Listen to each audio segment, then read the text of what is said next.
Syukur, haleluya, amin. Tepuk tangan dulu buat Tuhan Yesus, haleluya. Terima kasih Bapak Ibu, silakan duduk. Salam sejahtera bagi kita semua, sahabat Shalom, haleluya. Terima kasih Bapak Ibu, hari ini dari ibadah pagi tadi sampai sekarang ibadah kedua jam 9 pagi. Ini memang masih ada kendala internet.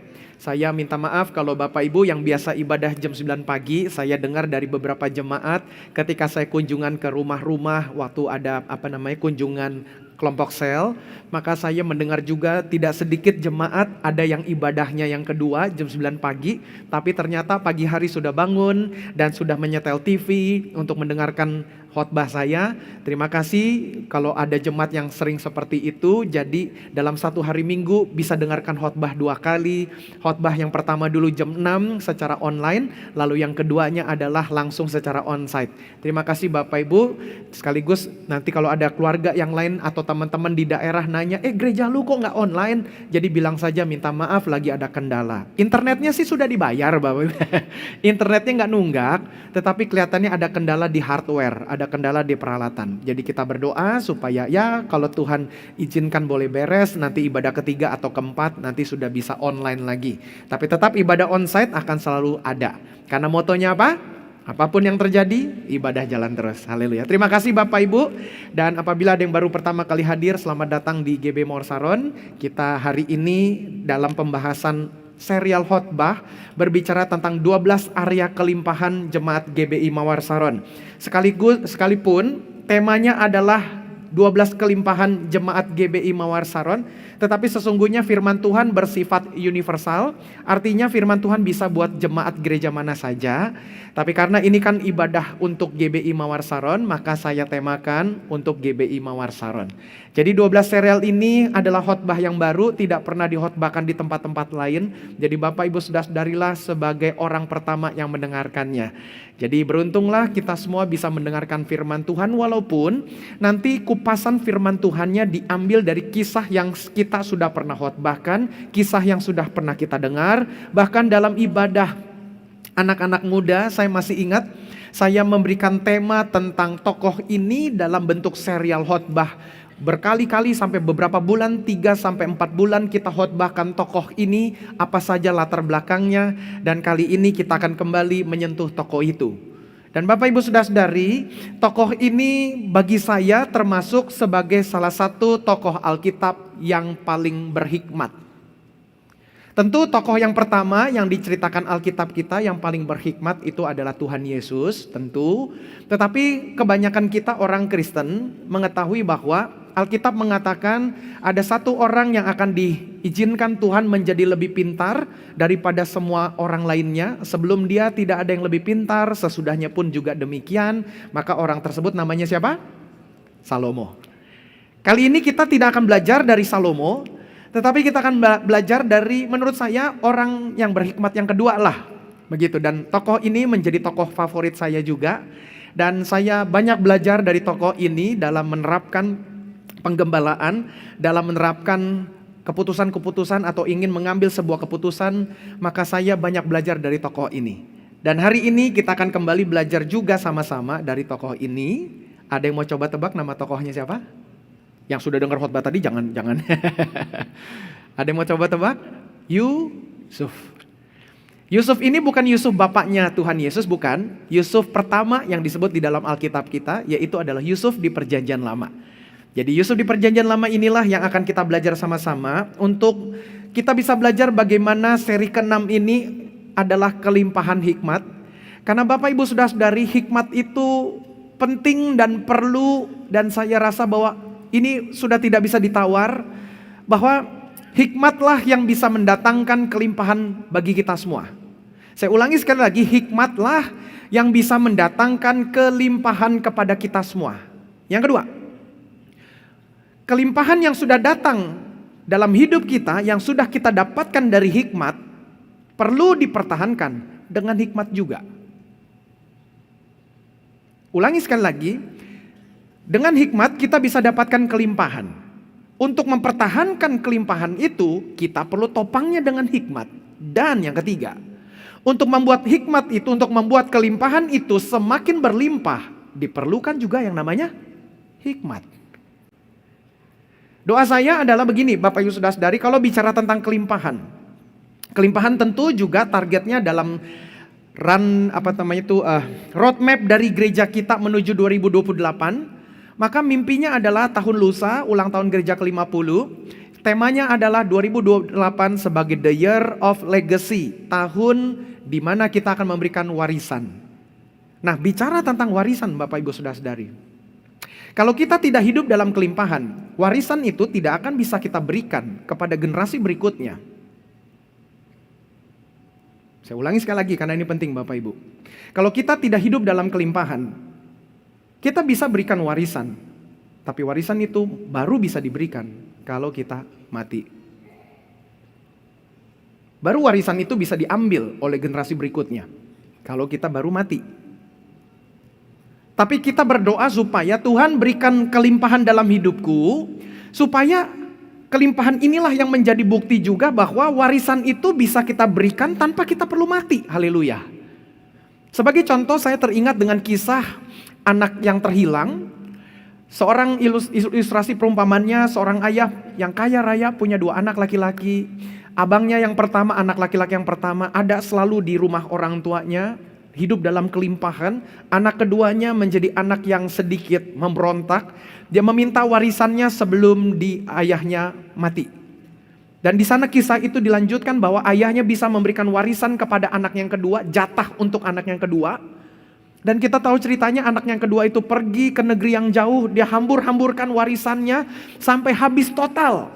Sampai dia terpaksa harus kerja menjadi hamba bagi orang lain. Bahkan dia menjadi hamba yang bekerja di peternakan, dan peternakannya peternakan babi. Begitu rendahnya, sampai saking rendahnya pun dia ikut makan makanan babi, saking laparnya dia, saking susahnya dia. Sampai satu titik turning back-nya adalah dia ingat, iya ya, hamba yang paling buruk saja di rumah bapakku tidak makan makanan babi. Ini aku sampai seperti ini. Dia pulang lagi akhirnya ke rumah bapaknya, dan ternyata bapaknya tidak jatuh miskin. Bahkan bapaknya pun masih bisa memberikan jubah dan cincin, dan memberikan juga harta berikutnya lagi kepada anaknya. Jadi dari perumpamaan itu saya bisa melihat bagaimana ini yang harus jadi doa kita. Haleluya. Tuhan, aku juga rindu diriku seperti itu. Gak usah aku mati dulu baru aku bisa berikan warisan. Selama aku masih hidup, bukan lagu tadi ya. Selama aku masih hidup, aku bisa berikan warisan bagi anak-anakku. Bahkan ketika nanti aku mati pun, warisan masih bisa tetap berjalan. Doa kita juga semua begitu, boleh katakan amin. Nah, itu mimpi kita Bapak Ibu. Sekali lagi, jangan sampai kita baru bisa berikan warisan ketika kita sudah mati. Itu namanya pas-pasan, bukan kelimpahan. Maka itu Tuhan rindu supaya kita semua bisa diberkati secara berlimpah. Nah, haleluya. Nah, jadi khotbah hari ini akan menuntun kita semua dari semua serial yang sudah kita bahas kemarin. Kelimpahan harian, kelimpahan personal, kelimpahan komunal, kelimpahan terobosan, kelimpahan multiplikasi. Dan hari ini multiplikasi akan dipertahankan tetap multiple dengan hikmat. Bahkan yang sudah multiple akan dimultiple lagi. Yang sudah single jadi double, double jadi triple, triple jadi apa tuh? Berikutnya lagi. Semua bisa dipertahankan dan dikembangkan dengan yang namanya hikmat. Kita akan belajar dari seorang yang bernama Yusuf. Keren khotbah hari ini Bapak Ibu, engkau akan diberkati. Dan saya sudah timbang-timbang dan akhirnya saya putuskan ayat yang panjang ini harus kita baca sama-sama. Karena Bapak Ibu akan diberkati oleh ayat yang panjang ini. Saya pikir tadi beberapa ayat mau comot-comot saja, tapi sayang kalau Bapak Ibu nanti nggak baca secara detail. Saya tahu Bapak Ibu hafal secara garis besar kisah tentang Yusuf ini waktu dia sudah di Mesir. Tetapi kalau kita baca nanti secara detail Bapak Ibu Saudara-saudari, itu akan lebih mengena lagi, lebih berkesan lagi. Dan saya sangat yakin roh Tuhan yang ada bersama dengan kita akan menjamah kita lebih luas lagi. Doa saya di awal khotbah ini adalah engkau akan diberkati oleh khotbah ini, dan engkau pun akan diberkati oleh firman Tuhan yang tidak sempat disinggung dalam khotbahnya. Ya, mari kita buka Kejadian pasal 41, kita akan baca ayat 1 sampai ayat 57. Jadi ini panjang Bapak Ibu, ada 2 perikop di situ. Ya puji Tuhan, kita doa supaya lutut kita kuat berdiri ya. Dan suara kita bisa kuat untuk membacanya secara bergantian. Saya undang kita bangkit berdiri, haleluya. Semangat Bapak Ibu. Kejadian 41, engkau akan diberkati, saya jamin. Kejadian 47 ayat 1 sampai 57, saya baca duluan yang ganjil, Bapak Ibu yang genap. Nanti ada 2 perikop, mimpi Firaun dan Yusuf di Mesir sebagai penguasa. Kita baca versi TB1 dulu, terjemahan baru yang pertama. Setelah lewat 2 tahun lamanya, bermimpilah Firaun bahwa ia berdiri di tepi sungai Nil. Silakan. Tampaklah dari sungai Nil itu keluar 7 ekor lembu yang indah bangunnya dan gemuk badannya, lalu memakan rumput yang di tepi sungai itu. Kemudian tampaklah juga 7 ekor lembu yang lain. Yang keluar dari dalam sungai Nil itu buruk bangunnya dan kurus badannya, lalu berdiri di samping lembu-lembu yang tadi di tepi sungai itu. Lembu-lembu yang buruk bangunnya dan kurus badannya itu memakan ke-7 ekor lembu yang indah bangunnya dan gemuk itu. Lalu terjagalah Firaun. Setelah itu tertidur pulalah ia dan bermimpi kedua kalinya. Tampak timbul dari satu tangkai 7 bulir gandum yang bernas dan baik. Tetapi kemudian tampaklah juga tumbuh 7 bulir gandum yang kurus dan meleyu oleh angin timur. Bulir yang kurus itu menelan ke-7 bulir yang bernas dan berisi tadi. Lalu terjagalah Firaun, agaknya ia bermimpi. Pada waktu pagi gelisahlah hatinya. Lalu disuruhnya memanggil semua ahli dan semua orang berilmu di Mesir. Firaun menceritakan mimpinya kepada mereka, tetapi seorang pun tidak ada yang dapat mengartikannya kepadanya. Lalu berkatalah kepala juru minuman kepada Firaun, hari ini aku merasa perlu menyebutkan kesalahanku yang dahulu. Waktu itu tuanku Firaun murka kepada pegawai-pegawainya dan menahan aku dalam rumah pengawal istana beserta dengan kepala juru roti. Pada satu malam juga kami bermimpi, aku dan kepala juru roti itu masing-masing mempunyai mimpi dengan artinya sendiri. Bersama-sama dengan kami ada di sana seorang pemuda berani, hamba kepala pengawal istana. Kami menceritakan mimpi kami kepadanya, lalu diartikannya kepada kami mimpi kami masing-masing. Dan seperti yang diartikannya itu kepada kami, demikianlah pula terjadi. Aku dikembalikan ke dalam pangkatku dan kepala juru roti itu digantung. Kemudian Firaun menyuruh memanggil Yusuf. Segeralah ia dikeluarkan dari tutupan. Ia bercukur dan berganti pakaian, lalu pergi menghadap Firaun. Berkatalah Firaun kepada Yusuf, aku telah bermimpi, dan seorang pun tidak ada yang dapat mengartikannya. Tetapi telah kudengar tentang engkau, hanya dengan mendengar mimpi saja engkau dapat mengartikannya. Yusuf menyebut Firaun, kan sekali-kali aku melainkan Allah juga yang akan memberitakan kesejahteraan kepada tuanku Firaun. Lalu berkatalah Firaun kepada Yusuf, dalam mimpiku itu aku berdiri di tepi sungai Nil. Lalu nampaklah dari sungai Nil itu keluar 7 ekor lembu yang gemuk badannya dan indah bentuknya dan makan rumput yang di tepi sungai itu. Tetapi kemudian tampaklah juga keluar 7 ekor lembu yang lain, kulit pemalut tulang, sangat buruk bangunnya dan kurus badannya. Tidak pernah kulihat yang seburuk itu di seluruh tanah Mesir. Lembu yang kurus dan buruk itu memakan ke-7 ekor lembu gemuk yang mula-mula. Lembu-lembu ini masuk ke dalam perutnya, tetapi walaupun telah masuk ke dalam perutnya, tidaklah kelihatan sedikit pun tandanya. Bangunnya tetap sama buruknya seperti semula. Lalu terjagalah aku. Selanjutnya dalam mimpiku itu kulihat gandum yang berisi dan baik. Tetapi kemudian tampaklah juga tumbuh 7 bulir yang kering, kurus dan layu oleh angin timur. Bulir yang kurus itu memakan ke-7 bulir yang baik tadi. Telah kuceritakan hal ini kepada semua ahli, tetapi seorang pun tidak ada yang dapat menerangkannya kepadaku. Lalu kata Yusuf kepada Firaun, kedua mimpi tuanku Firaun itu sama. Allah telah memberitahukan kepada tuanku Firaun apa yang hendak dilakukannya. Ke-7 ekor lembu yang baik itu ialah 7 tahun, dan ke-7 bulir gandum yang baik itu ialah 7 tahun juga. Kedua mimpi itu sama.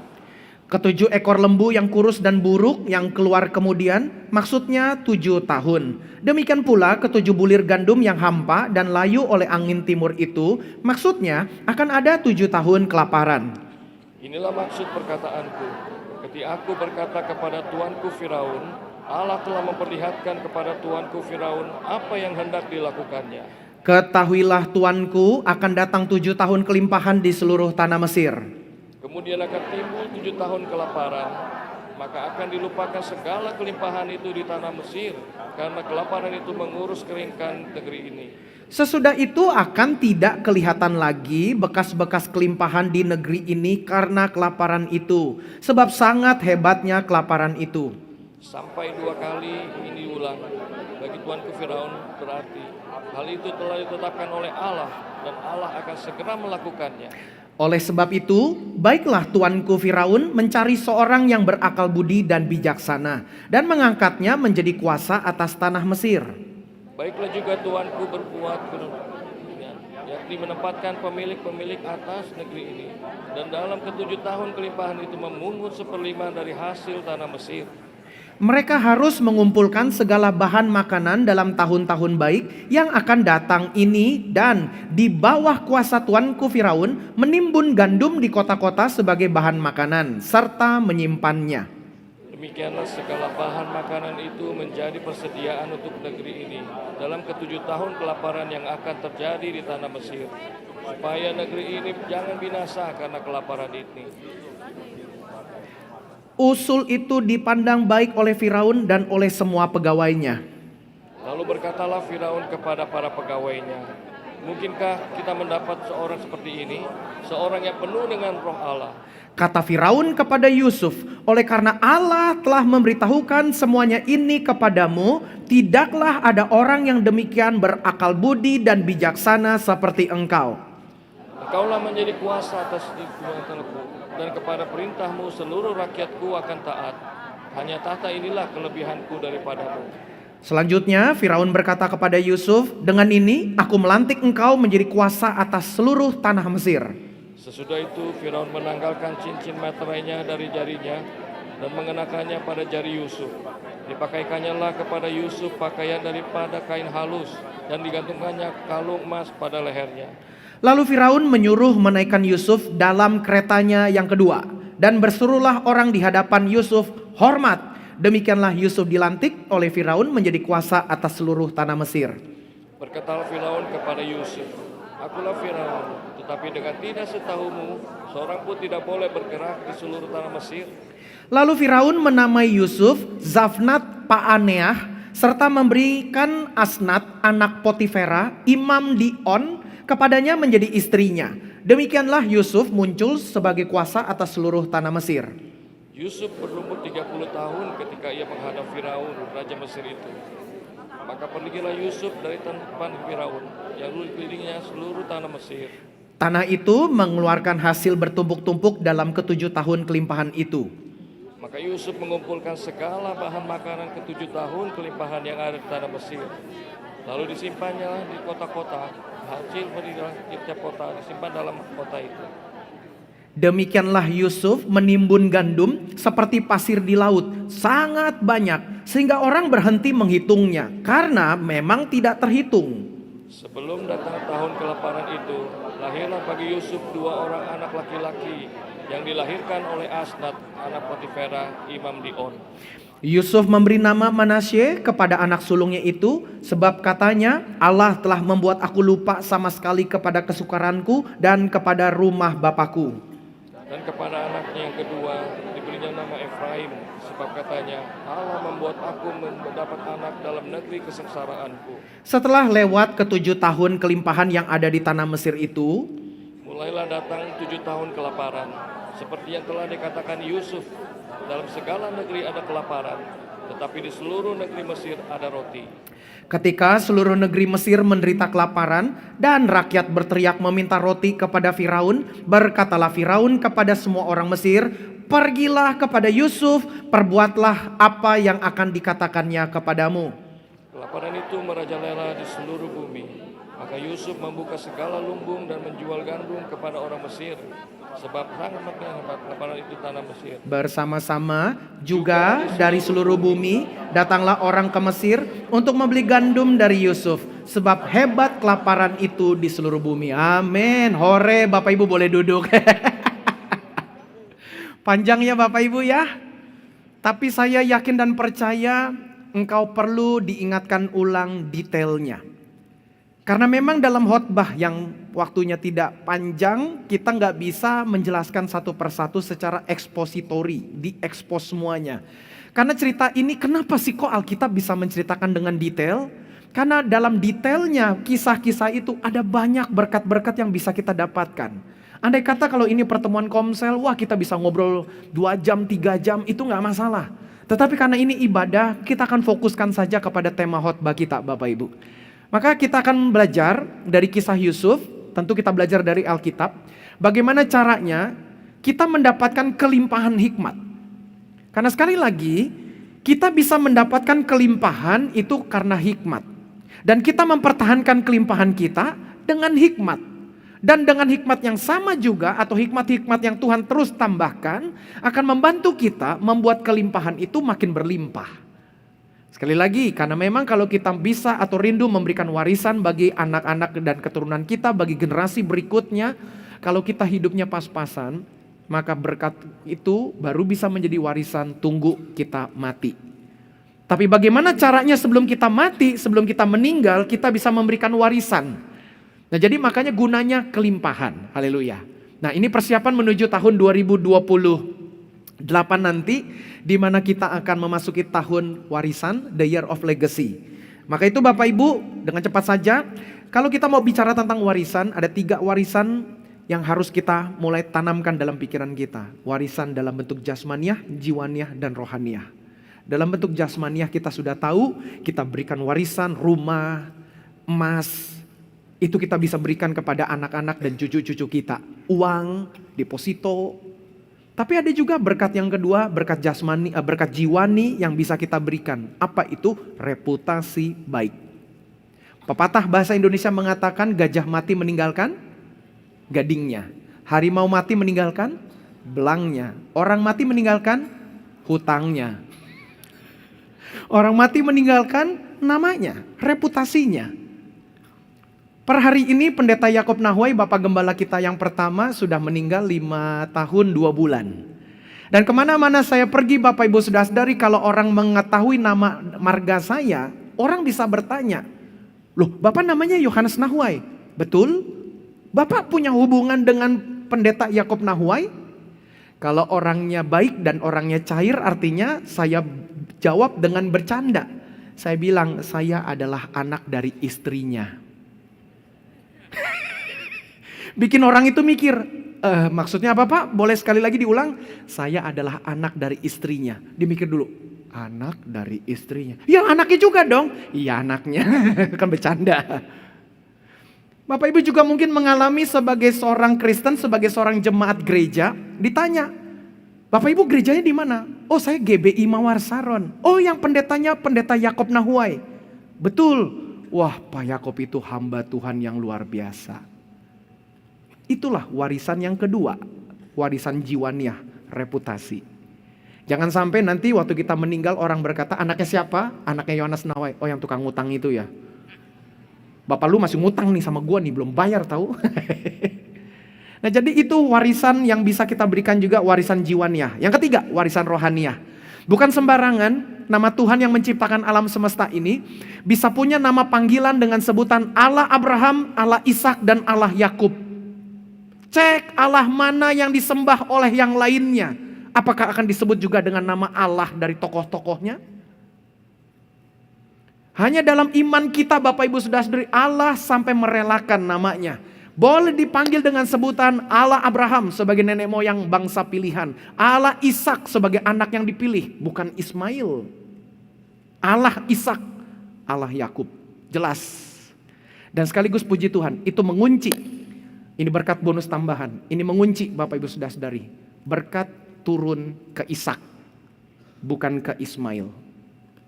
Ini bonus aja nih. Selebihnya Edis TV punya tugas.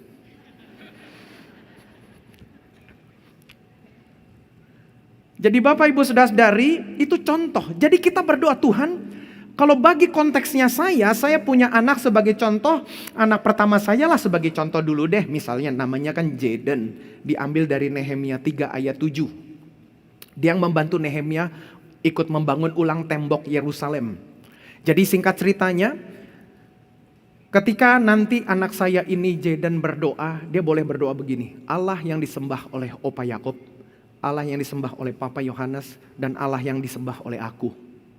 Bahkan kalau nanti saya punya cucu dari garisnya anak saya yang pertama ini Jaden, begitu, anggap saja cucu saya namanya Rudolfo.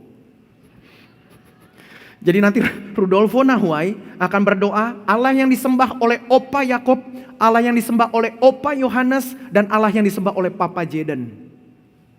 Itulah iman 3 generasi. Boleh nggak keturunannya Lois juga berdoa begitu? Allah yang disembah oleh Oma Lois, Allah yang disembah oleh juga Oma Yunike, dan Allah yang disembah oleh Papa Timotius. Kalau Timotius ceritanya punya anak. Nah itulah namakan kita semua. Atau kita boleh berkata Allah yang disembah oleh marga Marbun, Allah yang disembah oleh marga apa lagi tuh? Huta Julu, Huta Pea, Huta Soit, dan huta-huta lainnya. Jadi udahlah itu semua deh. Atau marganya kita Se apa begitu. Marganya mama saya Sewang. Marganya Pak An Tanjung Setan. Karena marga Tan. Ada setan lagi di sini, boleh angkat tangan? Jadi hanya di GB Morsaron saja Bapak Ibu. Setan bisa dijadikan majelis. Ini buat orang Tionghoa ya, makanya belajar budaya Tionghoa dikit.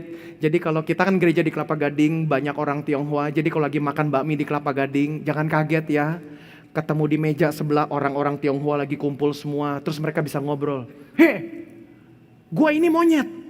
Hah? Lu apa? Oh kalau gua kambing. Waduh, buset. Yang satu lagi, gua babi. Oke. Tapi apa tuh? Monyet, kambing, babi. Ada di sini yang tikus. Oh, gua tikus.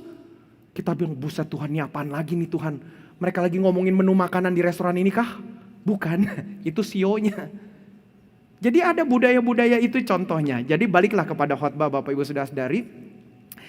Gimana caranya kita berdoa Tuhan? Supaya generasi di bawahku bisa berdoa dan memanggil Tuhan Allah yang hidup itu dengan nama kami semuanya. Allah yang disembah oleh Opa, Allah yang disembah oleh Papa, dan Allah yang disembah oleh kita semua. Tepuk tangan buat Tuhan Yesus Bapak Ibu.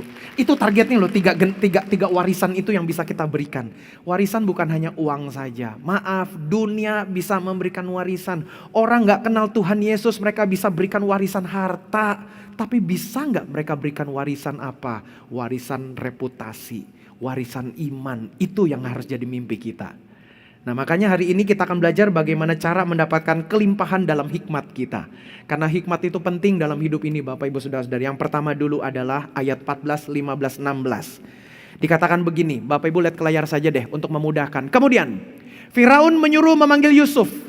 Segeralah ia dikeluarkan dari tutupan, ia bercukur dan berganti pakaian, lalu pergi menghadap Firaun. Ceritanya nih, kisah ini sudah mulai Yusuf ditahan. Kalau Bapak Ibu Saudara-saudari baca di perikop sebelumnya, di Alkitab kita di perikop sebelumnya, ini kan pasal 41. Di perikop sebelumnya waktu itu Yusuf ada di dalam keadaan rumah Potifar. Di dalam kondisi sudah di penjara. Dia menafsirkan mimpi dari juru minum Firaun dan juru roti Firaun. Itu tuh momennya. Dan Yusuf dilupakan. Waktu dia menafsirkan dua mimpi tersebut, dan salah satunya itu betul, juru minum Firaun dikembalikan ke posisinya, dia balik lagi ke jabatannya. Yusuf menitip pesan, bro jangan lupa sama gue ya, bisik-bisik dong sama Firaun, aku nih korban keadaan. Korban keadaan dari apa? Di perikop sebelumnya lagi cerita tentang dia difitnah oleh istri dari kepala pas pampresnya Firaun. Namanya Potifar, istrinya kita anggap namanya Ses Potifar. Jadi Yusuf difitnah, aku difitnah nih, makanya aku ada dalam penjara. Nah itu situasinya tuh Bapak Ibu, dalam kondisi di Mesir. Yusuf masuk ke Mesir sebagai seorang budak. Dia dijual oleh abang-abangnya dari kelompok orang Ismail.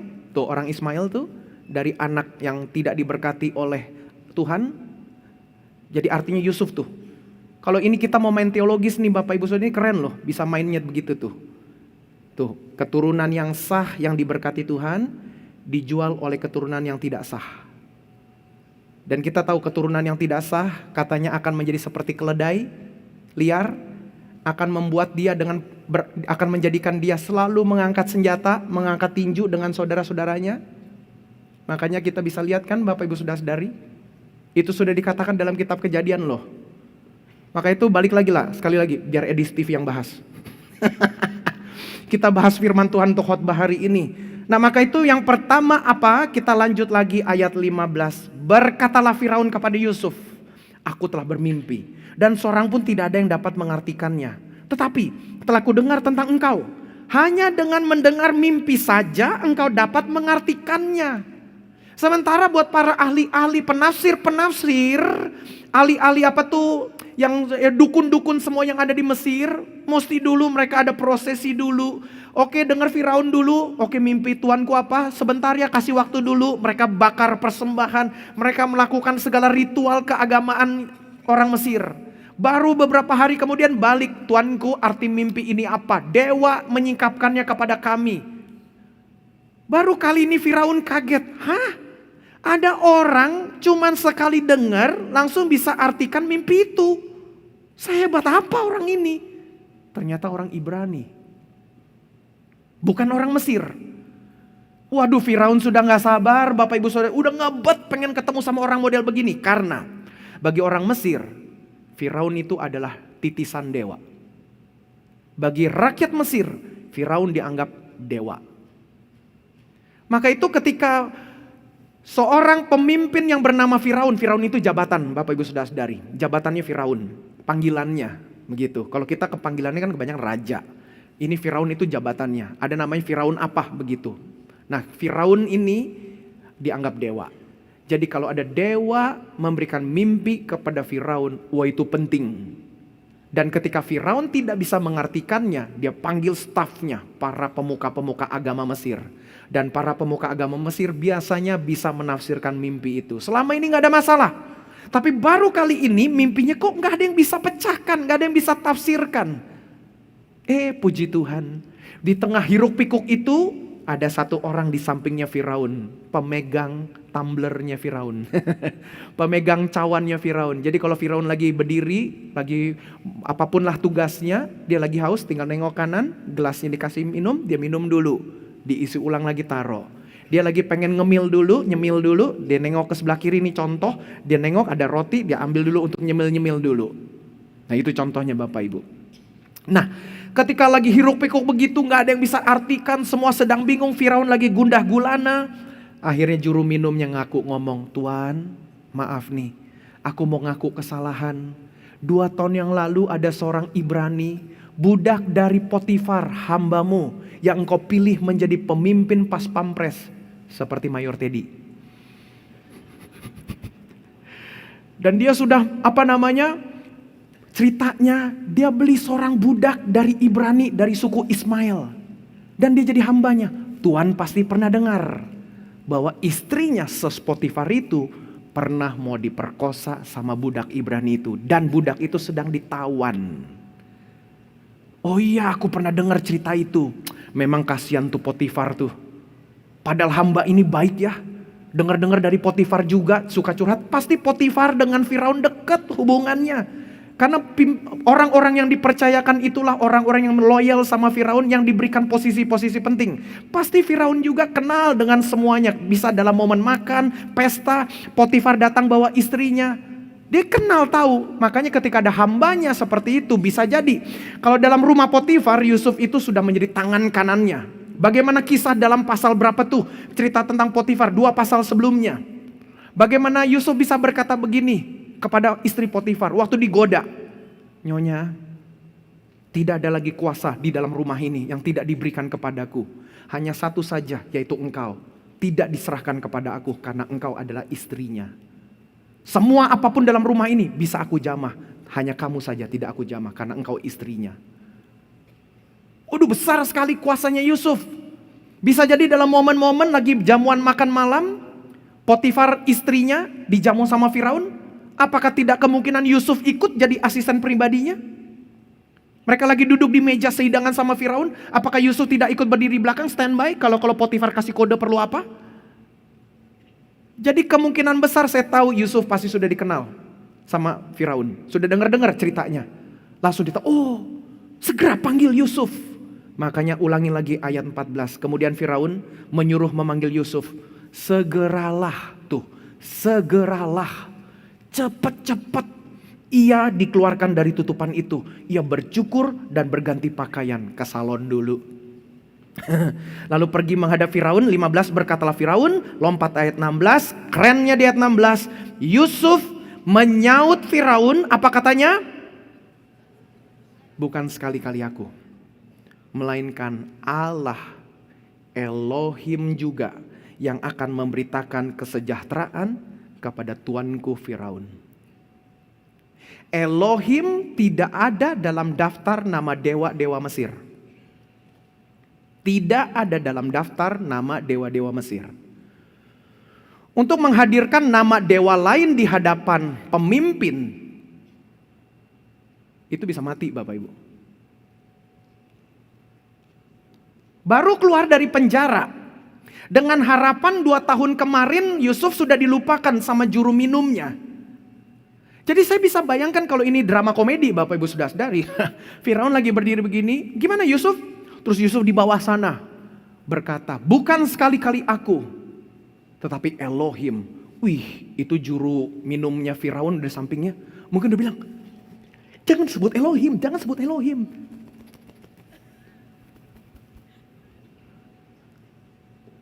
Yusuf gak peduli. Yusuf tetap bilang, bukan sekali-kali aku, tapi Elohim. Nama Tuhan yang lain Bapak Ibu, Tuhan yang disembah oleh Yusuf. Tuhan yang disembah oleh bapaknya dan keluarganya. Inilah pelajaran penting buat kita semua jemaat terkasih.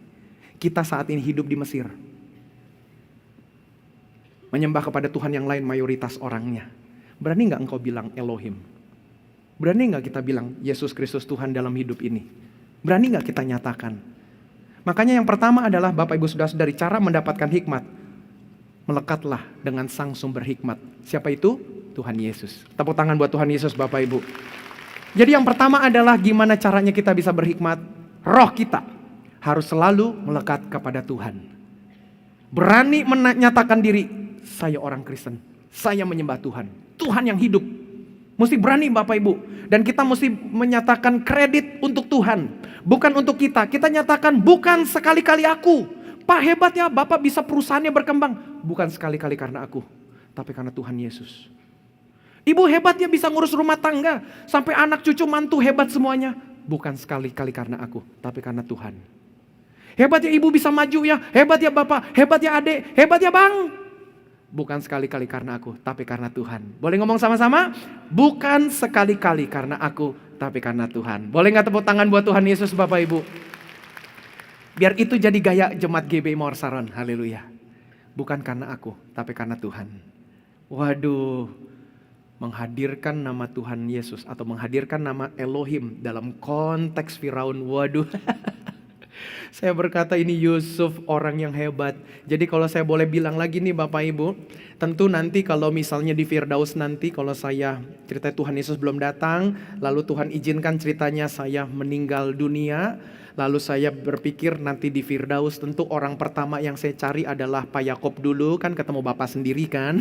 Lalu yang kedua ini saya mau cari mana nih Rasul Paulus untuk di bagian perjanjian baru. Tapi kalau di perjanjian lama saya lebih milih Yusuf duluan nih, saya mau cari nih mana nih Yusuf nih. Kalau orang Betawi bilang si Ucup. Mana nih si Ucup nih, mana nih Yusuf nih, saya mau ngelihat orangnya seperti apa sih. Saya mau bilang dalam ketika ketemu nanti, wah betapa baiknya kisah hidupmu yang tercatat dalam Alkitab, Pak Yusuf. Banyak menginspirasi saya dalam memimpin gereja, dalam berorganisasi. Teladan yang pertama, Yusuf dekat dengan Tuhan. Bagaimana dia berani menyatakan Elohim. Sementara nenek moyangnya Abraham, istrinya sendiri dia takut di hadapan Firaun. Ini adikku. Memang betul itu adiknya. Karena pada zaman itu istilahnya tuh masih diperkenankan adik dalam keturunan yang kerabat dekat boleh saling menikah. Jadi dengan katanya memang betul ini adiknya. Secara konteks itu dia gak bohong. Tapi kan adik sudah jadi istri. Itu contoh tuh. Karena Abraham tahu, wah namanya pembesar begini, apalagi aku lagi datang memohon. Dia lihat istri gue cantik begini, dia bisa minta nih nanti, yang ada gue dibunuh nih. Jadi dia bilang, sayang kita cerai sebentar ya, hanya beberapa jam. Kamu ngomong kamu adik saya kakak kamu. Lihat betapa berkuasanya seorang Firaun. Tapi Yusuf berdiri, bukan sekali-kali aku Tuhan, tapi Elohim yang aku sembah. Kalau kayak tadi tuh juru minum udah, aduh Sup, ini kesempatan emas. Kenapa lu bawa-bawa Elohim? Berapa banyak kita dalam hidup ini Tuhan Yesus kita sembunyikan. Hari ini kita berubah, haleluya. Berani tampilkan Tuhan Yesus karena dia sumber hikmat kita Bapak Ibu. Percayalah kita buka pintu, maksudnya dalam hidup ini ilustrasi perumpamaan, kita buka tabirnya hidup kita ini. Tampilkan Kristus dalam hidup kita, biar orang tahu kita orang Kristen. Dengarkan baik-baik jemaat terkasih. Mari kita jadikan kedekatan kita dengan Tuhan Yesus Kristus, sehingga kita penuh dengan hikmat yang berlimpah. Sehingga orang tidak lagi akan memperdulikan keyakinan kita, tapi orang mencari hikmat yang Tuhan berikan. Firaun tidak peduli ada nama Elohim. Dia sudah terdesak, dia sudah desperate. Waduh, bisa jadi tuh, kan kayak tadi kan komedinya si juru roti udah bilang, jangan ya bilang itu. Jangan bilang Elohim. Lu di penjara waktu ngomong 2 tahun lalu bilang Elohim, bantuin artikan mimpi. Udah boleh, tapi jangan di Firaun. Yusuf gak peduli. Firaun saking putus asanya, didengar Elohim, baru kali ini ada yang berani menyebut nama Tuhan Allah yang lain yang tidak ada dalam daftar imannya orang Mesir. Tapi Firaun kompromi dengan keadaan itu. Itulah hikmat Bapak Ibu. Makanya jemaat terkasih, melekatlah dengan Tuhan. Jadi kita hikmat sejati, mesti yakinin hikmat sejati bukan datang dari pikiran manusia, tetapi datang dari pikiran Tuhan. Kita boleh ikut banyak training, kita boleh punya banyak gelar, kita boleh punya banyak pelatihan-pelatihan, pembekalan-pembekalan, berbagai macam gelar depan nama dan belakang nama seperti kata Pak Yakob. Sampai kertas HVS pun tidak sanggup menampung gelar kita. Sebagaimana contoh ilustrasi, kita punya banyak pakaian yang kita gantung di lemari pakaian kita. Ada berbagai macam warna. Seperti contoh hari ini saya pakai jas. Ini saya beli jasnya doang Bapak Ibu. Tidak dengan celananya. Jadi makanya warna birunya saya mau cari biru yang cocok dengan warna biru ini kagak ketemu. Karena kan belinya pisah. Akhirnya saya punya warna jas ini biru. Punya biru yang lebih gelap dalam lemari saya. Saya mix and match. Keren gak hari ini? Maksudnya adalah begini. Kita ikut pelatihan training, kita ngerti dapat hikmat di sini. Seperti pakaian kita gantung di lemari. Kita ikut lagi pelatihan yang mana? Gantung lagi pakaian yang lain karena ada hikmat sendiri. Kita ikut seminar, ikut webinar, diutus ke luar kota, ke luar negeri, studi banding, ini yang contoh. Maka kita punya hikmat-hikmat yang lain yang kita gantung di lemari otak kita. Dan kita nanti hikmat-hikmat yang ada di lemari otak kita, hanya Tuhanlah yang bisa memix and match-nya Bapak Ibu. Saya punya koleksi baju dan semacamnya. Ini dasinya Pak Yakob. Saya campur-campur dengan kemeja, beli terpisah semuanya. Lalu saya pikir-pikir, timbang-timbang. Di otak saya ingat, oh ya ada dasinya Pak Yakob yang ada merah. Merahnya ada 2 warna, birunya ada 2 warna. Oh ya, kemejanya. Oh ya, warna jasnya. Oh ya, celananya. Oh ya, kos kakinya. Saya udah ingat di sini. Campur-campur Dalam hidup ini juga begitu Bapak Ibu. Berapa banyak hikmat nih tersimpan dalam lemari otak kita, lemari pikiran kita. Allah lah yang bisa memadukan semuanya. Itu tuh Bapak Ibu. Boleh gak tepuk tangan buat Tuhan Yesus? Haleluya. Jadi kita banyak belajar, bagus. Tapi harus juga banyak berdoa. Karena dengan berdoa Bapak Ibu saudara-saudari kita undang Tuhan. Tuhan hadirlah dalam hidupku. Waduh, waktu Yusuf yakin. Waktu Yusuf lagi cukur. Apa yang dicukur sama Yusuf sih? Jenggotnya Bapak Ibu, rambutnya. Jadi waktu Yusuf ditahan, Timothy udah siap belum gambarnya? Yusuf ditahan Bapak Ibu saudara-saudara ini sampai saya pelajari loh. Sampai semalam saya hampir setengah jam mempelajari ini. Inilah penjaranya Yusuf. Yusuf tidak ditahan dalam penjara seperti penjara modern zaman sekarang. Ada jerujinya begitu seperti kantor polisi.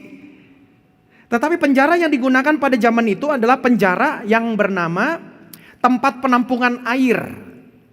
Seperti ground tank namanya.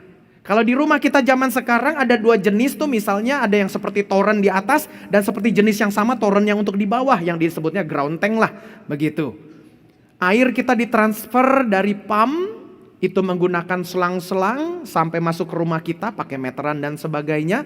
Dari yang ada toren di bawah ground tank itu pakai mesin tembak ke atas, tampung di atas, dari atas pakai gravitasi untuk mengalir ke keran masing-masing, ke pancuran contoh atau bak mandi masing-masing. Tapi zaman itu belum ada teknologi itu. Rumah-rumah pejabat punya beginian di rumahnya. Punya ground tank, punya seperti ini Bapak Ibu. Maka Yusuf ditaruhnya di situ. Bukan di penjara, seperti yang kita bayangkan untuk modern. Waduh, gak gampang Bapak Ibu saudara-saudari. Gak ngeliat matahari, gak tahu kelembapannya gimana. Kita belakangan ini aja udah kepanasan ya di Jakarta nih. Udah panas banget Bapak Ibu. Tahu gak kenapa panas banget? Matahari diskon-diskonan. Makanya panas. Jadi zaman dulu Yusuf hidup di sini. Makanya Yusuf dipanggil atau diceritakan dalam Alkitab ini, Yusuf dipanggil segera sama Firaun. Selama Yusuf tinggal di tempat ini, ya udahlah, aku gak ketemu banyak orang, aku bergumul dalam doa, aku berseru kepada Tuhan 2 tahun, dia gak cukur, dia munculkan lagi gaya orang Ibrani-nya. Itulah dia berharap sama Tuhan Bapak, melekat sama Tuhan. Dan Alkitab mengatakan di ayat 14, waktu dia keluar dari tutupan, makanya namanya tutupan. Ini nih, seperti ini. Dia keluar dari tutupan, dia keluar segera bercukur. Dia dekat sama Tuhan, itu kuncinya Bapak Ibu. Jadi hikmat itu yang menentukan apakah akan hidup ini berlimpah atau tidak. Dan untuk mendapatkan hikmat, melekatlah roh kita dengan Tuhan. Aplikasinya adalah apa? Bapak Ibu saudara-saudari harus rajin banyak baca Alkitab. Dengan baca Alkitab kita dapat hikmat. Dengan baca Alkitab kita jadi tahu apa saja rahasia dari alam semesta ini. Dan Tuhan akan singkapkan semuanya Bapak Ibu saudara-saudari. Haleluya. Yang kedua, banyak berdoa. Kenapa mesti berdoa? Biar peka dengan suara Tuhan. Bapak Ibu harus banyak berdoa dan doanya juga biasakan latih menyembah. Latih diri untuk menyembah. Terima kasih Tuhan. Pakai bahasa Indonesia Bapak Ibu. Gak usah pakai bahasa Inggris, nanti salah lagi. Seperti ada pendeta di luar negeri. Melihat jemaatnya ada orang-orang yang datang dari negara lain yang mengungsi. Bahasa Inggrisnya pas-pasan. Sampai dia bilang, jangan sampai engkau masuk neraka gara-gara salah doa. Ada orang bahasa Inggris pas-pasan, dia berdoa, Lord, you are nothing without me. Yang artinya adalah Tuhan, engkau gak ada apa-apanya tanpa aku. Maksudnya dia harus berdoanya, Lord, I am nothing without you. Kebalik dia. Jadi pendeta itu bilang berkata, bayangkan lu masuk neraka gara-gara salah doa. Jadi doa aja pakai bahasa sendiri begitu. Ya udah doa, Tuhan Yesus tolong aku, berikan aku hikmat. Saya buka rahasia saya ketika saya memimpin rapat di gereja. Ada berbagai macam rapat. Jadi dari rapat-rapat itu, waduh berbagai macam komisi, belum lagi rapat penatua diaken, rapat-rapat dengan orang-orang lain Bapak Ibu, dengan pejabat-pejabat negara. Waduh itu kalau ditanya, Pak Yohanes ngerti cara jawabnya? Saya bilang aku kagak tahu. Ada jemaat atau orang yang memperhatikan. Ini sekarang jadi nanti semua memperhatikan nih. Di video di medsos, waktu saya berjumpa dengan Bapak Menteri Agama di Istiqlal, Bapak Ibu, ada yang memperhatikan tangan saya. Jadi waktu mau ketemu, tangan saya udah begini-begini. Kenapa tuh? Bukan jampe-jampe tahu. Kenapa? Nervous. Gugup. Waduh, mau ngomong apa ya? Mau ngomongin cuaca. Cuaca lagi bagus nih Pak di luar. Basi. Saya pikir, aduh apa ya Tuhan tolong ya, Tuhan tolong ya kasih hikmat ya. Tapi pas sudah waktunya, langkah saya. Jadi dengan kata lain Bapak Ibu connect terus sama Tuhan, tanya terus sama Tuhan. Doa terus, Roh Kudus kasih hikmat, Roh Kudus bantu aku gimana caranya nih jawab nih. Roh Kudus ketemu dengan orang model begini gimana cara jawabnya. Contoh 2 pasang jemaat datang sama saya. Yang satu istrinya Pak Gembala, suami saya udah 2 bulan gak pulang-pulang. Yang satu lagi juga Pak Gembala sama, suami saya juga gak pulang-pulang. Suaminya beda kan ibu-ibu ya. Saya, iya suami kami beda. Dua-duanya gak pulang 2 bulan. Situasinya belum tentu sama. Yang 1-2 bulan gak pulang-pulang karena memang suaminya hidung belang. Yang 1-2 bulan gak pulang-pulang karena istrinya di rumah jadi harimau. Sampai suaminya berkata, lebih enak di Ragunan Pak Gembala, di samping kandang singa aku tidur, aku bisa nyenyak sampai tidur nyengir-nyengir. Tapi di rumah sendiri buset deh, istri udah kayak harimau Pak Gembala, aku gak ada sela sedikit pun untuk bernapas. Itu contoh. Gimana hikmatnya menghadapi itu? Contoh Salomo, menghadapi 2 wanita. 2 wanita ini wanita jalang. Totonya mereka karena kejalangannya bisa hamil, dua-duanya dalam waktu berdekatan. Dua-duanya punya anak, salah satunya mati ketindih waktu tidur. Pagi harinya yang nindih mati, dia tukar diam-diam ke temennya. Kan satu rumah tuh mereka tuh. Dia tukar diam-diam. Pas paginya pingin kasih ASI, kaget. Loh kok udah gak bernyawa? Tapi ibu masing-masing mengenali tanda-tanda dari bayinya. Dia lihat, ini bukan anak gue nih. Dia lihat temannya, itu anak gue tuh. Eskalasilah kasus itu naik sampai ketemu raja. Menghadaplah mereka ke Raja Salomo. Dan Salomo yakin saya dalam hatinya, waduh ini gimana ya? Ngurus bapak-bapak agak gampang, ini ngurus emak-emak. Sen kanan belok kiri. Gimana ngurus emak-emak nih? Waduh, dia doa sama Tuhan dikasih hikmat. Itulah gunanya dekat sama Tuhan. Makanya mesti nyembah Tuhan, perbanyak nyembah Tuhan. Lagi rapat seperti itu saya nyembah Tuhan. Tuhan, gimana ya ini jawabnya? Dalam momen rapat saya lagi duduk pun nyengir-nyengir saya. Tapi dalam hati lagi doa. Tuhan ini gimana jawabnya? Tuhan tolong Tuhan ini gimana ya? Tapi kita pasang muka pede dong. Kita tetap pede. Tapi dalam hati. Tuhan gimana ya? Tuhan gimana ya? Tuhan tolong ya. Itu tuh Bapak Ibu. Makanya biasakan nyembah sama Tuhan. Capailah satu titik di mana Bapak Ibu saudara-saudari akan sampai di satu level kepekaan yang begitu intim sama Tuhan. Sampai engkau bisa dialog sama Roh Kudus. Roh Kudus ini gini gimana gak? Dia bisa ngomong. Roh Kudus ini gimana lagi ya? Dia bisa ngomong Bapak Ibu. Beberapa kali saya mengalami seperti itu. Tuhan tolong nih gimana ya? Roh Kudus apa kira-kira ya? Satu suara dia ngomong. Misalnya saya bilang, nih A apa B ya? A. Tapi A nih gimana? Tuhan aku gak yakin. A. Nah kalau udah 2 kali ngomong udah. Oke A. Jangan sampai gak yakin lagi, ditempeleng nanti takutnya. Saya oke. Itu tuh Bapak Ibu, latih kepekaan sampai ke situ. Tambah lagi, rutinlah berpuasa. Kenapa? Sama seperti timbangan, neraca timbangan Bapak Ibu. Semakin kita rutin berpuasa, keakuannya semakin enteng. Jadi dalam timbangan itu, ini kita, aku, ini Tuhan. Jadi kita makin ringan, Tuhan yang makin berat. Jadi Tuhan yang makin bertambah, aku yang makin berkurang. Makanya itulah latihlah puasa begitu Bapak Ibu. Nah jadi dengan kita melatih sering rutin berpuasa, nanti nih neracanya begini. Karena kalau nggak berpuasa Bapak Ibu, kita akan begini terus nih lama-lama. Kita yang makin kuat. Apalagi ini bapak-bapak. Saya tahu nih bapak-bapak sama, saya kan laki-laki, lahir laki-laki, besar laki-laki. Dan akan mati tetap laki-laki. Maka saya merasakan laki-laki begitu. Kalau makannya terlambat, senggol bacok. Garang. Iya kok lapar, makanya istri saya tahu. Kalau saya lagi nemenin dia misalnya lagi mau belanja kebutuhan gereja. Gitu, dia udah tahu tuh kampung tengah suaminya dikasih tenang dulu. Kalau enggak nanti cacing-cacingnya pada demo. Makan. Nah udah pusing kan? Jadi dikasih makan dulu. Nah ketika berpuasa ternyata ngelatih untuk bisa kita lebih mengendalikan emosi. Karena apa? Nih denger ya. Satu-satunya kebebasan yang Allah berikan bagi orang Kristen adalah makan. Peraturan itu yang dirubah sama Tuhan Allah.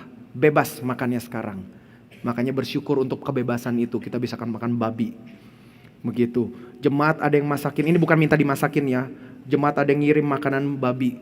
Pak Gembala cobain ya masakan babi kami. Moga-moga cocok. Takut-takut salah masak.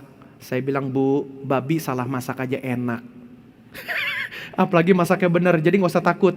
Mau dari kupingnya, mau dari kakinya, mau dari badannya, semuanya enak. Setuju? Yang setuju bilang amin. Oh babi aja amin. Firman Tuhan gak amin. Jadi puasa melatih kita untuk menertibkan keakuan. Itu tuh gunanya tuh, supaya biar Tuhan yang makin bertambah, aku yang makin berkurang.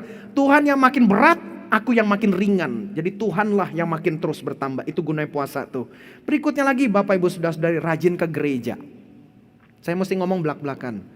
Pilihlah nih, kalau ada yang baru pertama kali hadir, pilihlah gereja dan pendetanya yang ngajarin firman Tuhan. Lebih banyak nyebut nama Tuhan Yesus daripada nyebut nama orang-orang dunia. Menurut Bill Gates, menurut Steve Jobs, menurut Ciputra, menurut siapa lagi? Lebih banyak adalah the Bible says, the Bible says, the Bible says. Aku siapkan khotbah sendiri, bukan tim. Itu tuh makanya tuh. Makanan ini aku siapkan sendiri. Aku pergi ke pasar, pilih sayurannya sendiri. Cuci sayurannya sendiri. Bawa ke dapur, potong baik-baik. Dengan tanganku sendiri khotbah ini aku persembahkan. Bukan berarti aku lebih hebat loh Bapak Ibu dari orang lain, bukan. Tetapi maksudnya gereja sekarang udah banyak Bapak Ibu. Udah malah kebanyakan overstock. Gereja udah kebanyakan, apalagi di Kelapa Gading Bapak Ibu. Jadi kalau ada berkat ya nanti sudah berlimpah, belilah rumah di Kelapa Gading. Karena nanti waktu Tuhan Yesus datang, sebelum Yerusalem diangkat, Kelapa Gading duluan diangkat. Karena banyak gerejanya Bapak Ibu. Jadi dengan kata lain, puji Tuhanlah, cari khotbah pengajaran. Biar ngerti Bapak Ibu. Jangan gak ngerti, bahaya firman Tuhan gak ngerti. Salah ngomong lagi nanti kan, waduh puji Tuhan. Anak saya bisa diterima di perusahaan internasional. Waduh, apa yang tidak pernah didengar, apa yang tidak pernah dilihat, Tuhan sediakan bagiku. Teman di Komsel lagi gak mau kalah. Iya nih Jeng, sama ya. Suami saya dapat mobil fasilitas dari kantor loh. Waduh, kita gak pernah mikir-mikir loh dapat fasilitas ini. Apa yang gak pernah didengar, gak pernah dilihat, Tuhan sediakan. Konteks ayat itu hanya bicara tentang keselamatan.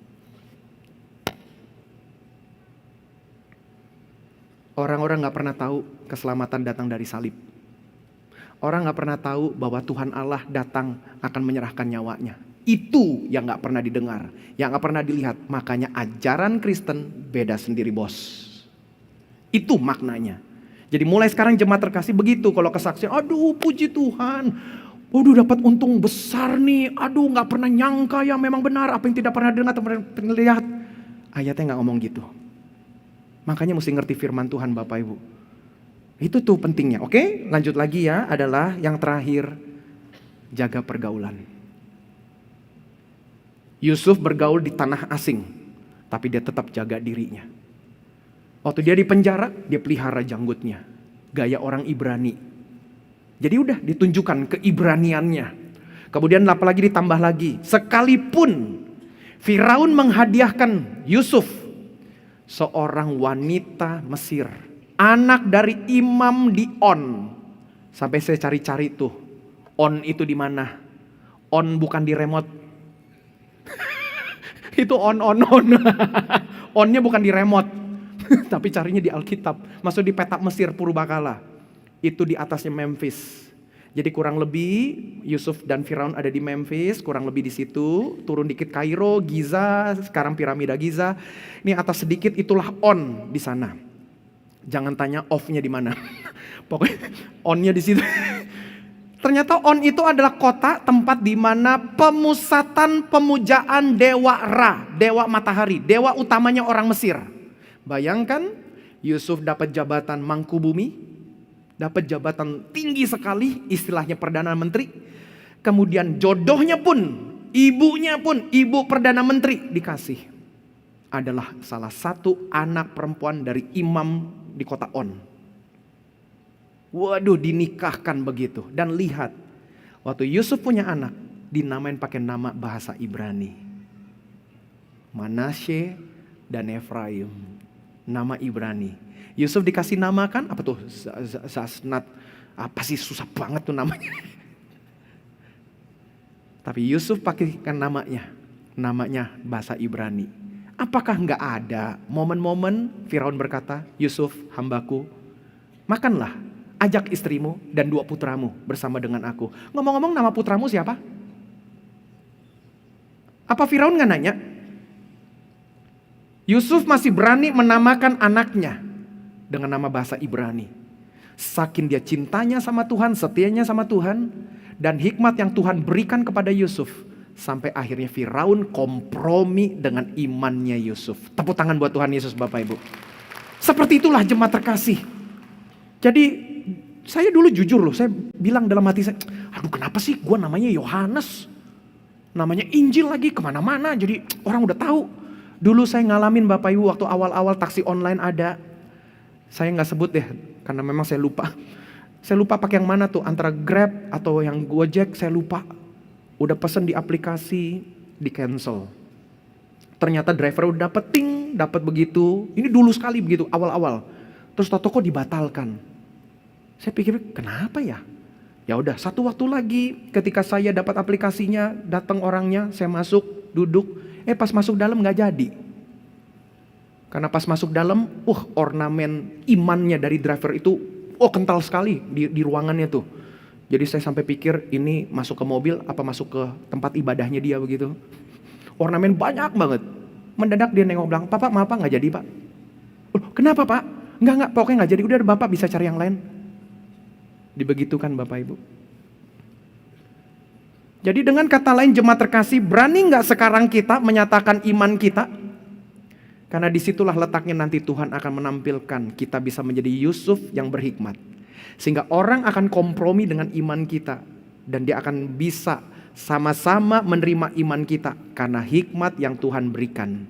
Makanya roh kita mesti melekat dengan Tuhan Bapak Ibu. Tepuk tangan buat Tuhan Yesus. Yang kedua, haleluya. Cara mendapat kelimpahan nikmat yang kedua ada di ayat 14, sekali lagi ulangi. Kemudian Firaun menyuruh memanggil Yusuf. Segeralah ia dikeluarkan dari tutupan. Ia bercukur dan berganti pakaian lalu pergi menghadap Firaun. Yusuf yang kedua, jiwanya adalah selalu mau belajar. Bapak Ibu saudara-saudari, supaya bisa dapat hikmat, jiwa kita, pikiran kita dan hati kita selalu mau belajar. Selalu mau nimba ilmu. Itu menjadi prinsipnya. Ia bercukur dan berganti pakaian.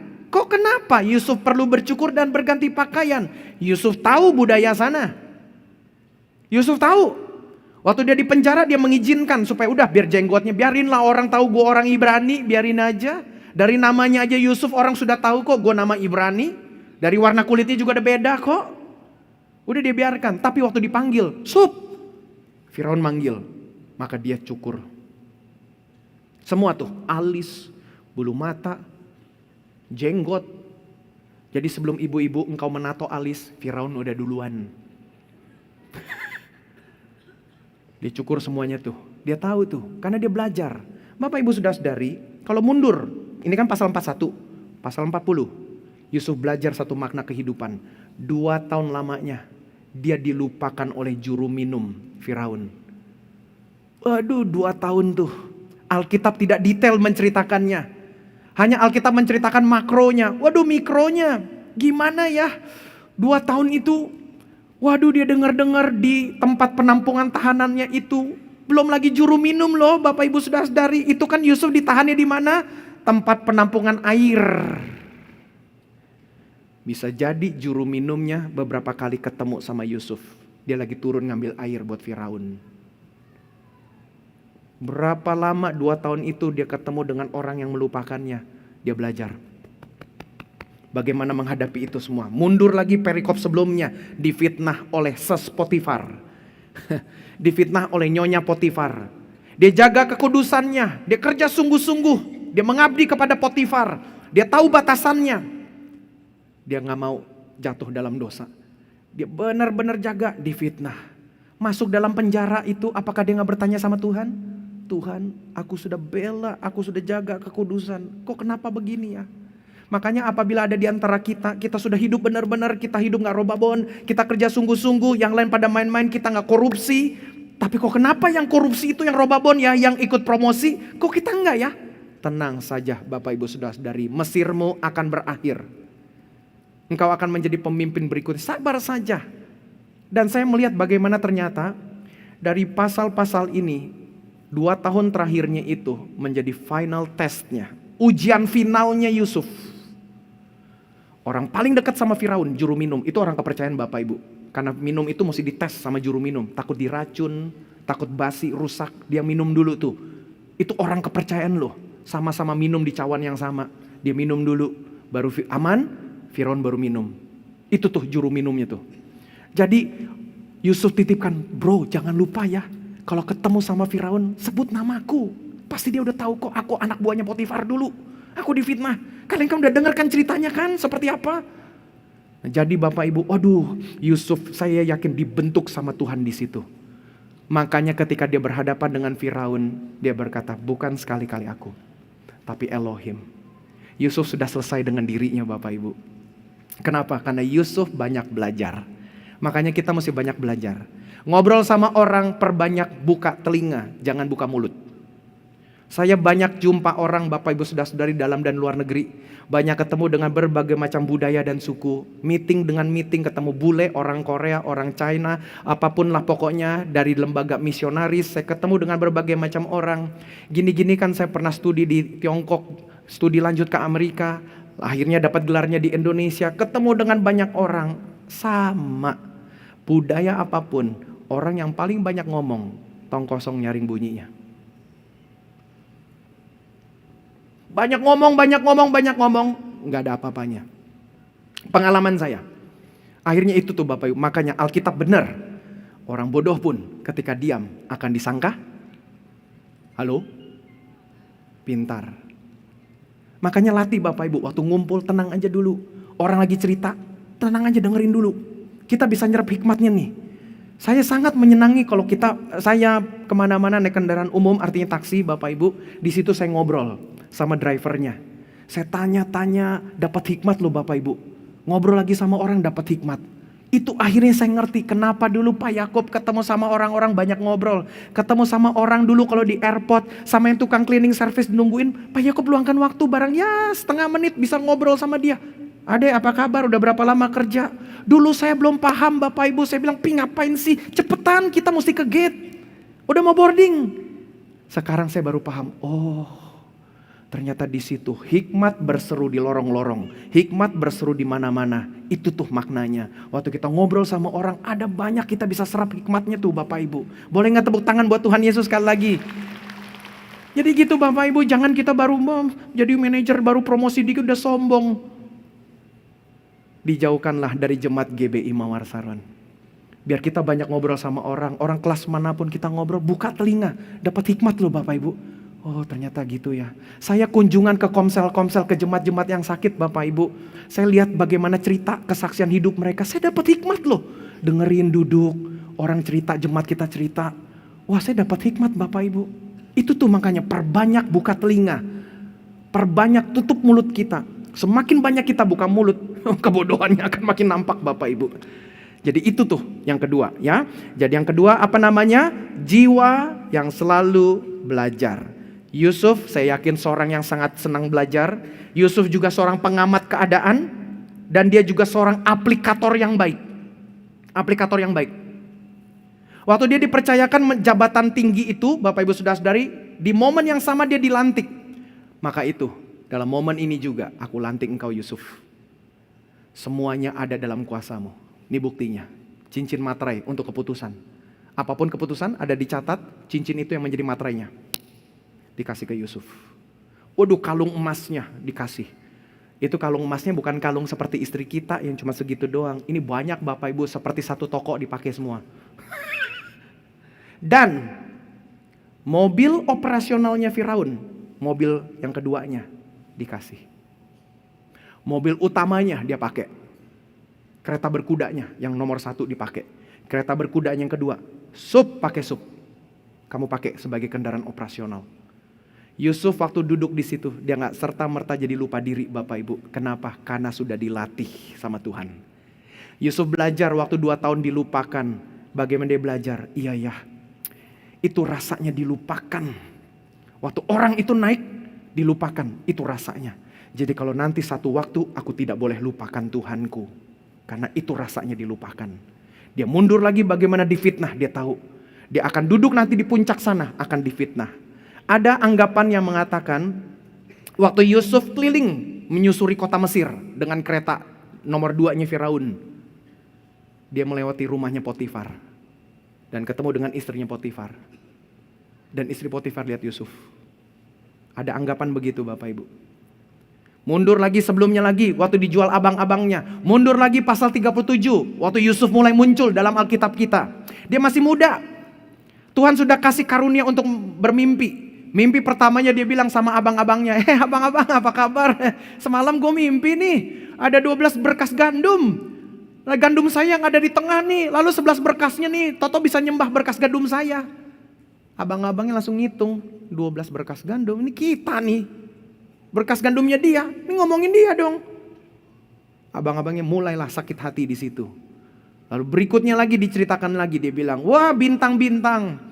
Dan ada juga bulan dan matahari bisa menyembah kepada bintangnya saya. Bapaknya mulai ngerasa, mamanya mulai merasa, wah ini ditegur lah kata firman Tuhan. Sup, jangan gitu Sup. Yusuf belajar di situ, oh ternyata pun gak semua bisa diucapkan di mulut. Harus ada filternya. Yusuf jadi belajar tuh. Dan dari situlah dia pengalaman. Sebelum dia dimasukkan ke dalam tempat penampungan air yang besar, dia dimasukkan dulu ke tempat penampungan air yang kecil namanya sumur. Siapa yang bikin itu? Abang-abangnya. Lalu dia dijual kepada suku Ismail. Dibawa ke Mesir. Dia belajar dalam perjalanan tuh. Waduh, dari tanah Israel turun ke Mesir. Dia belajar lagi pengalaman hidup. Waduh, bener ya, ngomong gak boleh sembarangan ya. Inilah akibatnya. Waduh, gimana ya? Itu tuh Yusuf belajar semuanya Bapak Ibu. Sampai akhirnya ketika dia dipercayakan untuk menjadi pemimpin Perdana Menteri. Semua keputusan. Sampai Firaun berkata, sampai gak ada orang pun yang berjalan tanpa sepengetahuan Yusuf. Yusuf mesti tahu A sampai Z. Utara, selatan, barat, dan seterusnya. Yusuf mesti tahu betapa besarnya. Sampai Firaun bilang, dia ulangi lagi kalimatnya Potifar. Hanya tahta ini saja yang menjadi pembedanya antara aku dan Yusuf. Sebagaimana Potifar dulu juga ngomong, hanya istriku saja Yusuf yang menjadi pembedanya, itu jangan kamu jamah. Firaun sudah tahu reputasinya Yusuf, pasti. Makanya dia percayakan, wah orang model begini dipercayakan. Dan hebatnya lagi Bapak Ibu saudara-saudari Yusuf, mau dengar apa nih serunya? Dalam 7 tahun kelimpahan, Alkitab mencatat tadi di ayat berapa tuh? 37, 38, 39 kalau gak salah. Mendadak dalam tahun kelimpahan, Yusuf menaikkan pajak. 1/5 dari hasil tiap kota ditaruh, ditampung oleh negara. Pajaknya naik 20%. Kemarin solar naik udah teriak-teriakan. Aduh, solar naik. Waduh, dari harganya berapa tuh? Naik 9.400-an. Itu bukan lumayan lagi tuh. Yusuf menaikkan pajak 20%. 1/5 dari hasil tiap kota ditampung selama 7 tahun tuh. Apa gak ada yang teriak? Apa pejabat gak ada yang komentar? Buset. Kelimpahan sih, tapi ternyata itu menolong untuk masa berikutnya. Nanti kita bisa bedah deh, kita bikin nanti seminar tentang bagaimana menabung pakai prinsip Yusuf, keren Bapak Ibu saudara-saudari. Tapi baliklah kepada khotbah hari ini, kenapa Yusuf bisa begitu? Hikmat yang dia dapatkan dari dia belajar. Di rumah Potifar dia belajar. Di penjara pun dia belajar, sampai kepala penjara mempercayakan dia. Tuh Yusuf belajar tuh. Dalam belajarnya itu dia mengalami 2 tahun sakit hati. Dia belajar lagi. Iya ya, itu rasanya dilupakan. Makanya waktu dia duduk di atas sana, dia gak melupakan Tuhan. Puncaknya Bapak Ibu tahu ceritanya. Waktu abang-abangnya dan bapaknya datang untuk beli makanan. Dia sudah pulih Bapak Ibu. Udah beres. Doa saya biar kita semua begitu. Ada haleluya? Boleh gini tangannya Bapak Ibu? Dalam nama Tuhan Yesus, Tuhan pulihkan kita semua. Tepuk tangan buat Tuhan Yesus. Yang ketiga, yang terakhir, haleluya. Yang ketiga adalah, kalau tadi sudah roh, jiwa, sekarang tubuh. Tubuh selalu melangkah maju. Harus berani melangkah. Kalau kita sudah dekat dengan Tuhan, kalau kita sudah senang untuk selalu belajar, berani melangkah. Ayatnya dulu deh ya. Ayat 46. Yusuf berumur 30 tahun ketika ia menghadap Firaun. Waktu dia menafsirkan mimpi umur 28, mimpi juru minum Raja Firaun dan juru roti, Yusuf umur 28. Kemudian 2 tahun dilupakan, umur 30 baru dia menghadap tuh kepada Firaun. Yusuf berumur 30 tahun ketika ia menghadap Firaun, raja Mesir itu. Maka pergilah Yusuf dari depan Firaun, lalu baca sama-sama, dikelilinginya seluruh tanah Mesir. Apakah Yusuf punya pengalaman ngurus kerajaan terbesar di dunia pada zaman itu? Dia hanya pengalaman terakhir ngurus rumahnya Potifar. Pengalaman terakhirnya terbarunya adalah ngurusin penjara. Itu kan terbatas. Langsung berubah total. From zero to hero. Waduh, kewenangannya, ketemu gubernur-gubernur. Ketemu orang-orang lain. Waduh, ketemu wali-wali kota. Waduh, ketemu dengan polisi dan tentara. Ini hanya contoh ya dalam strukturnya. Waduh, Yusuf ngatur semuanya. Firaun jadi santai. Ayatnya kan tadi bilang, waktu masuk musim 7 tahun kelaparan, rakyat datang teriak sama Firaun, Firaun tolonglah kami. Firaunnya muncul. Bentar ya, gue panggil Yusuf. Sup, tolong diapakan supaya apa?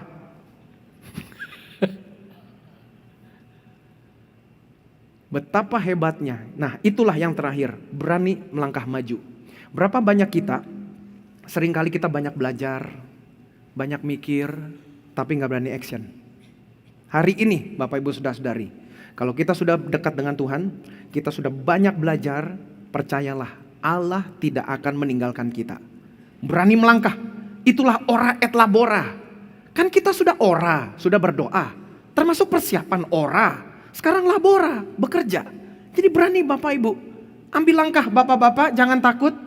Siapa tahu sekarang ini engkau lagi berdoa, gimana ya Tuhan? Gimana ya Tuhan? Nih Bapak Gembalamu, mulutnya dipinjam sama Tuhan Allah. Melangkah saja maju Bapak-bapak, jangan takut. Ibu-ibu juga begitu. Yang anak-anak muda lagi mau nembak cewek, udah tembak aja. Iya, udah berapa kali ngajak makan bakso, sampai baksonya ngutang-ngutang. Udah nyatakan saja bilang I love you.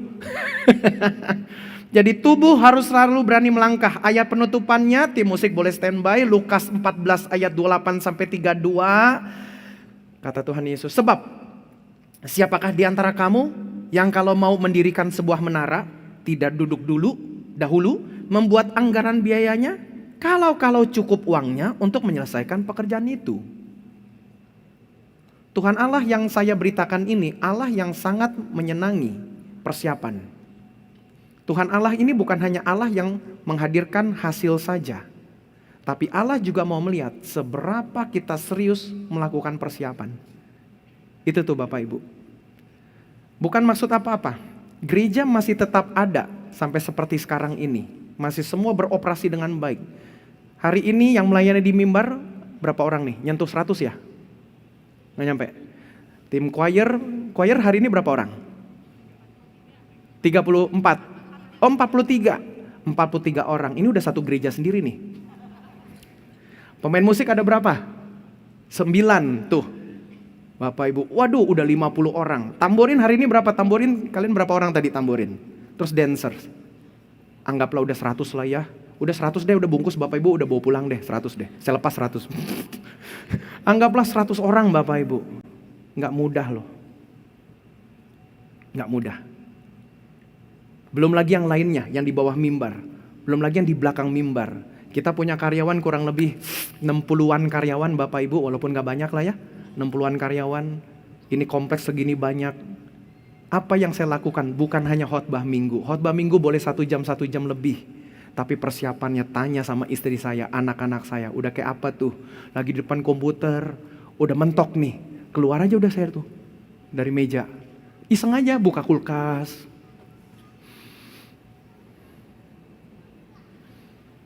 Tutup.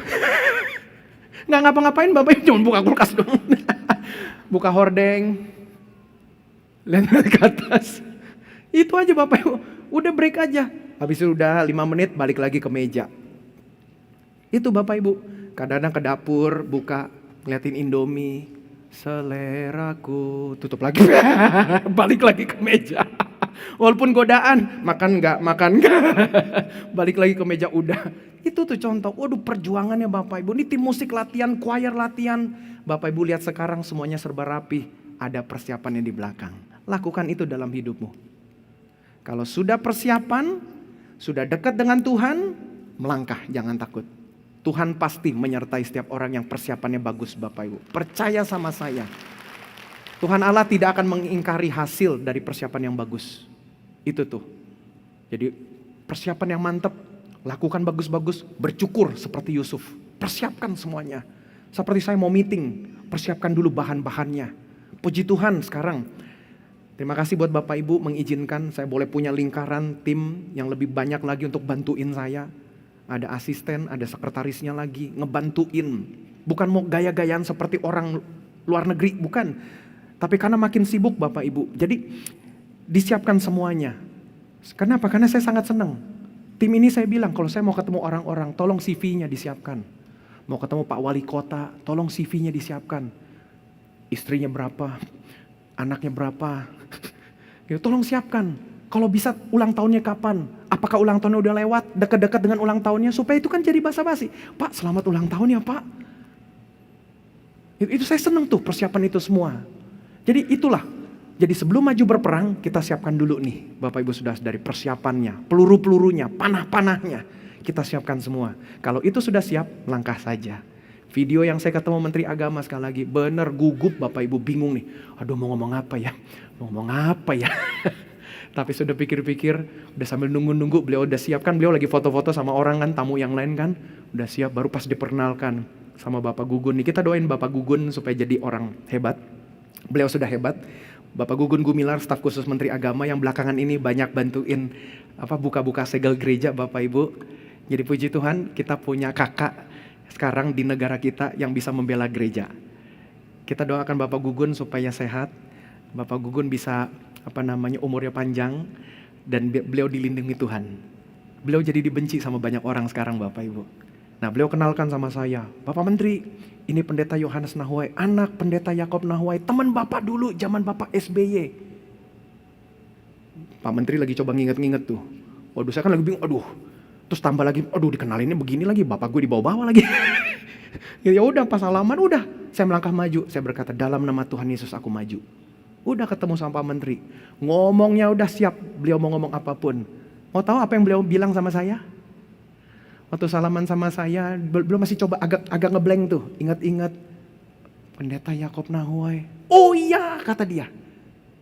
Langsung dilihat saya, anaknya Pak Yakob kok begini? Kan beliau ingat nih, Pak Yakob kan Ambon. Ini bukan body shaming ya Bapak Ibu ya. Kan orang Ambon, ya kan saya kan juga darah Ambon ya. Orang Ambon kan kulit kan gelap. Terus dilihat saya, kok begini anak Pak Yakob? Saya bilang ya Pak Menteri, mama saya Tionghoa, untung saya gak zebra. Saya masih bercandain begitu, makanya saya ketawa kan. Lagi bercanda sama beliau begitu. Oh begitu ya, wah ya tuh orang baik tuh Pak Yakob tuh. Gak tahu mau ngomong apa, tapi bisa berkelakar Bapak Ibu. Sebelumnya nunggu-nunggu, itu kan gak nyangka ya mau ketemu Bapak Menteri kan, ketemunya di lorong. Agenda hari itu Bapak Gugun Gumilar undang saya dan saya bawa rombongan beberapa penatua diaken. Kita waktu itu diajak melihat terowongan silaturahmi.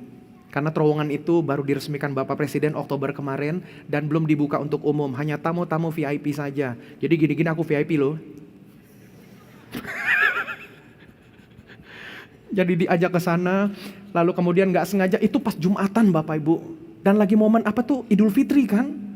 Masuk datang, saya sengaja pakai baju pendeta kan, gitu. Pas masuk ke dalam, Bapak silakan tunggu di ruang VIP. Ya udah tunggu di ruang VIP dulu. Waduh, sambil beliau mereka masih doa di atas, doanya di atas, speakernya di luar. Tambah lagi di ruangan itu ada speaker lagi. Jadi kita nungguin gitu sementara mereka sedang berdoa. Beberapa penatua sambil bercanda, dalam nama Tuhan Yesus jangan lock out, dalam nama Tuhan Yesus jangan lock out. Maksud jangan lock out dari Kristen. Jadi doa-doa sambil bercanda kan gitu. Enggak, udah tenang aja tetap. Kemudian waduh gak nyangka penceramahnya Habib Zidan, Toto turun. Itu kan surprise Bapak. Aduh, ketemu sama Habib. Mau ngomong apa ya? Kan saya jarang-jarang ketemu kan begitu Bapak ini mau ngomong apa ya? Paling-paling kan kita di gereja ketemu Habib Kribo kan yang suka datang Natal tuh. Ya kan? Iya ini udah 3 kali datang, 5 kali kita mau suruh isi form anggota jemaat. Bib udah 5 kali datang Bib isi form jemaat Bib. Waduh kan bingung, aduh ini ngomongnya apa ya? Dan saya nggak tahu kan, aduh ini siapa ya? Dalam momen mendadak begitu kan, ya saya mau minta ini siapa nih, ini siapa nih? Kan kita juga bingung, waduh ini siapa ya? Ya udah Habib, cuman Habib yang apa ya? Kan kita mikir-mikir, aduh, silakan Pak Pendeta, silakan duduk. Oh ya udah kita duduk deh. Terus mau ngomong apa ya? Kita juga bingung, mau ngomongin cuaca. Akhirnya ternyata beliaunya juga senang bercanda. Habib, Sidannya. Ngomong-ngomong, oh ya Pak Pendeta, kita sangat senang dengan kebiasaan toleransi. Oh ya Pak, terima kasih. Ya Habib, terima kasih. Kita memang harus jaga ya demi anak-anak cucu kita ya. Saya lihat-lihat wajahnya nebak-nebak nih, umurnya kayak masih muda nih. Ya minimal seumuran saya lah. Dia bawa anaknya, saya lihat anaknya masih kecil. Mungkin di bawah saya nih. Saya bilang ya Habib kan demi anak-anak cucu ya, kita jaga Nusantara. Habib yang bertugas di Muslim, saya bertugas di Kristen. Ternyata orangnya senang bercanda juga. Akhirnya saya bercandain, Habib, sekalian ya dalam momen ini, saya pendeta mewakili seluruh umat Kristen di Indonesia, mau minta maaf. Saya tahan dulu tuh, agak kaget ya, mau minta maaf apa nih? Setiap kali lebaran, lagi bulan puasa, kami ikut war takjil. Minta maaf ya Bib, ketawalah kami ya. Hikmatnya dari mana? Dari Tuhan Elohim. Dari Allah yang disembah oleh Yusuf. Allah yang disembah Abraham, Ishak dan Yakub. Allah yang kita sembah sama-sama. Bergantunglah sama Tuhan jemaat terkasih. Banyak belajar, banyak dengar, banyak lihat, perhatikan. Waktu kita dengar, kita lihat doa. Tuhan, apa yang bisa aku dapatkan dari hal ini? Ada masalah, doa sama Roh Kudus. Roh Kudus, dari masalah ini engkau mau sampaikan apa nih? Kenapa anakku laki-laki dipecat? Kenapa suamiku meninggal? Kenapa kejadian begini? Kenapa begitu? Tanya sama Tuhan. Tuhan, bicaralah, hamba mendengarkannya. Apa yang kau mau sampaikan? Itu tuh Yusuf tuh. Kalau yang ke-1, yang kedua sudah dilakukan, yang ketiga berani melangkah Bapak Ibu. Jangan takut, Tuhan beserta dengan kita. Mari kita tepuk tangan dan bangkit berdiri. Haleluya, kita angkat pujian, lalu kita masuk dalam doa kita. Kita sama-sama mau katakan, penuhi hatiku dengan hadir-Mu.